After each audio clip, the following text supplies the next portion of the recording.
లయలో college యాజమాన్యం వేధిస్తోందంటూ విజయవాడలో విద్యార్థులు రోడ్డెక్కారు. పరీక్షలు రాయనివ్వం, ప్రాక్టికల్స్ కు పంపం, క్రిమినల్ కేసులు పెడతామంటూ కాలేజ్ ఫాదర్స్ హైనీస్, మెల్క్యూర్ వేధిస్తున్నారనేది విద్యార్థుల ఆరోపణ. మంచి పౌరులుగా తీర్చిదిద్దాల్సిన కాలేజీ యాజమాన్యం ఇలా వేధించడమేంటని ప్రశ్నించారు విద్యార్థులు. సబ్ కలెక్టర్ ఆఫీస్ ఎదుట ధర్నాకు దిగారు.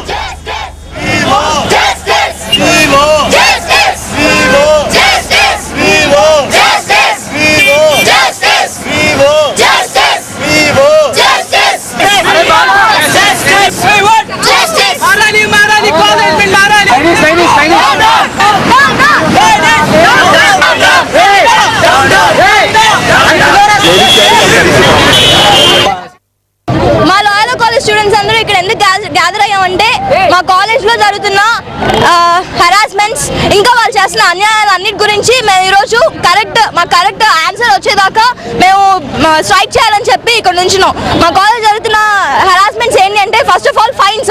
ఇంజనీరింగ్ స్టూడెంట్స్ అన్న వాళ్ళు ఎప్పుడైనా ఎలా అయినా కాలేజ్కి వెళ్ళాలి. ఓకే, మాకు ఫైన్స్ వాళ్ళు పెడుతున్నారు కరెక్ట్, ఎందుకు మేము ఇన్ టైంలో కాలేజ్కి వెళ్ళి సరిగ్గా చదువుతాం. కానీ అది ఓవర్ ఫైన్స్ అవుతున్నాయి. ఇష్టం వచ్చినట్టు 100,000 పెడతా ఉంటే ఎవరు భరిస్తారు? ఇప్పటికీ నేను చాలా వరకు కట్టాను and I'm the big team here. College అందరికీ పార్టిసిపేట్ చేయాలండి. ఫిక్స్ చేసి మాకు ఇంటర్నల్స్ కానీ ఏదో నాకితే మా ఫ్యూచర్ పాడైపోద్ది అన్ని చెప్పి మేము ఇంక అన్నిటికీ ఓకే